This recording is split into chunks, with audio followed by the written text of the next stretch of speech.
वाराणसी के पास एक छोटा सा कस्बा था, देवपुर। वहीं रहता था अर्जुन। उम्र लगभग 28 साल, पढ़ा लिखा युवक, लेकिन जीवन में निराशा और संघर्ष से घिरा हुआ। पढ़ाई के बाद नौकरी मिली, परंतु 2 साल में कंपनी बंद हो गई। नया काम शुरू करने की कोशिश की, पर कर्ज चढ़ गया। घर में पिता बीमार, माँ चिंतित और बहन की शादी की जिम्मेदारी सिर पर थी। भगवान है भी या नहीं? अगर है तो मेरी मदद क्यों नहीं करता? मेरे साथ ये सब क्यों हो रहा है? एक दिन अर्जुन बहुत ही ज्यादा परेशान होकर थक हार कर बैठा था। तभी एक बूढ़ा साधु उसके पास आया। बेटा, ऐसे क्यों निराश और उदास बैठा है? सब कुछ छोड़ दिया क्या? बाबा, किस्मत ने पहले ही छोड़ दिया। भगवान से क्या उम्मीद करूं? अगर सचमुच शिव भगवान होते तो मेरी ये हालत ना होती। शिव भगवान को दोष देना आसान है, लेकिन कभी उनके पास सच्चे दिल से गए हो? क्या कभी भोलेनाथ को अपना दुख बताया?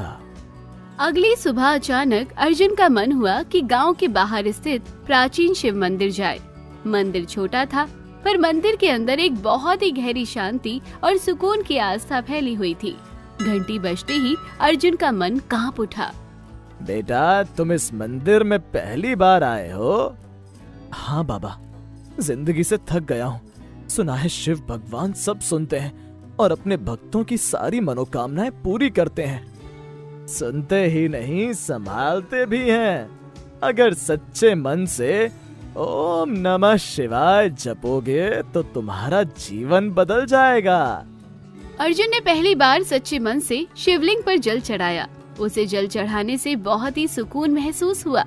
जब अर्जुन ने रोज सुबह मंदिर जाना शुरू किया और शिव भक्ति करना शुरू कर दिया, और धीरे धीरे अर्जुन एक बहुत सच्चा शिव भक्त बन गया। भोलेनाथ, मैं कुछ नहीं जानता, बस मुझे राह दिखा दो। मेरे जीवन में बहुत सारे कष्ट हैं, आप मुझे उन सभी कष्टों से निवारण दे दो। धीरे धीरे उसका मन शांत होने लगा। घर का कर्ज भी खत्म होने लगा और दुख याद तो आते, लेकिन उनमें डूबता नहीं था। एक दिन अर्जुन को गांव के मेले में काम मिला। कई लोग मजदूरों को धोखा दे रहे थे। अर्जुन को मौका मिला कि वो भी मजदूरों को धोखा देकर पैसा बचा सकता है, पर उसने ईमानदारी से सबका हक दिया। आजकल कौन इतना ईमानदार है जो इतने सारे धोखेबाजों में से भी होकर भगवान का सच्चा इंसान निकला? ये लड़का सचमुच भोलेनाथ का भक्त लगता है। धीरे धीरे समय बीता और अर्जुन की परिस्थिति बदलनी शुरू होने लगी। अर्जुन ने छोटी दुकान शुरू की। हर सुबह दुकान खोलने से पहले दीप जलाता और ओम नमः शिवाय जप करता। अर्जुन अपने दोनों हाथ जोड़कर हर रोज शिव भगवान की पूजा सच्चे दिल से किया करता था। चमत्कारिक ढंग से उसका व्यापार चल निकला। अर्जुन के पिता की तबीयत समय के साथ सुधरी। बहन की शादी अच्छे घर में हो गई। एक रात अर्जुन के सपने में भोलेनाथ प्रकट हुए।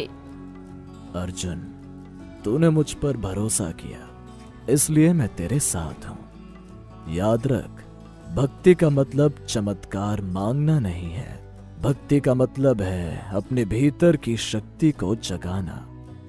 अर्जुन रोते हुए शिव के चरणों में झुक गया। भाइयों बहनों, मैंने शिव से पैसे नहीं मांगे थे, मैंने सिर्फ राह मांगी थी। शिव ने मेरे भीतर साहस और शांति दी, बाकी सब अपने आप हो गया। गांव के लोग भी शिव भक्ति में लगने लगे। मंदिर फिर से जीवंत हो गया। एक दिन वही बूढ़ा साधु फिर मिला। अर्जुन ने उसके पैर छुए और बोला, बाबा, आपने कहा था कि शिव भक्ति से जीवन बदल जाएगा। सचमुच आज मैं नया इंसान हूँ। बेटा, याद रख, शिव मंदिर में नहीं, तेरे भीतर बैठा है। जब तू सत्य, करुणा और साहस के साथ जीता है, तब तू सच्चा शिव भक्त बन जाता है। ओम नमः शिवाय ही जीवन का सबसे बड़ा मंत्र है।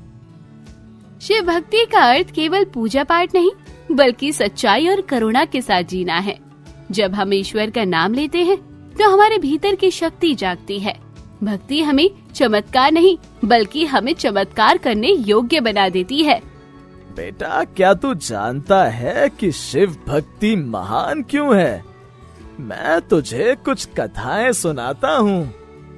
एक बार देवताओं और दानवों ने मिलकर समुद्र मंथन किया, उससे अमृत निकला, लेकिन सबसे पहले निकला कालकूट विष। उस विष से पूरा ब्रह्मांड जलने लगा। तब सब देवता भागकर शिव के पास पहुंचे। भोलेनाथ ने बिना देर किए विष को अपने कंठ में धारण कर लिया।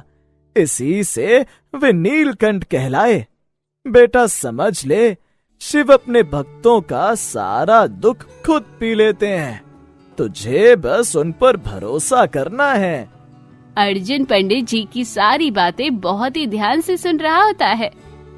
अगली बार पंडित जी ने बताया, एक बार ऋषियों के मन में विवाद हुआ कि कौन श्रेष्ठ है, शिव या शक्ति। तब महादेव ने अर्धनारीश्वर रूप प्रकट किया, आधा शरीर पुरुष और आधा स्त्री।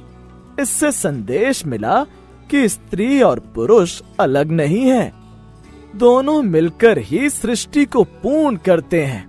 याद रख बेटा, जीवन में जब तक स्त्री का सम्मान नहीं होगा, तब तक शिव की कृपा नहीं मिलती। उसने निश्चय किया कि चाहे जैसे भी हो, बहन का जीवन अच्छे से संवारना है।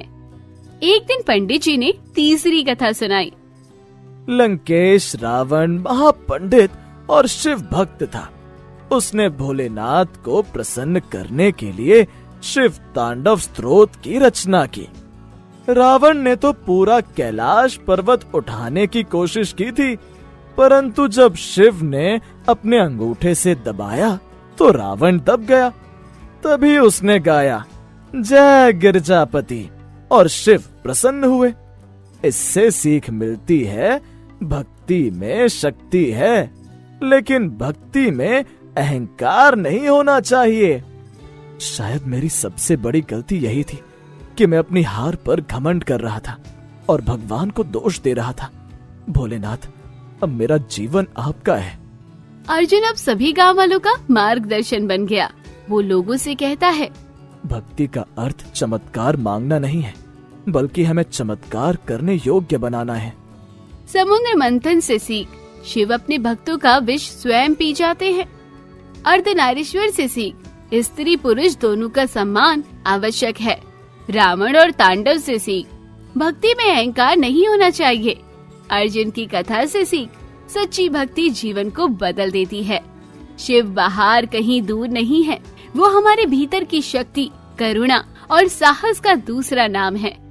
जो ओम नमः शिवाय का जप करता है, उसका जीवन स्वयं महादेव संभाल लेते हैं।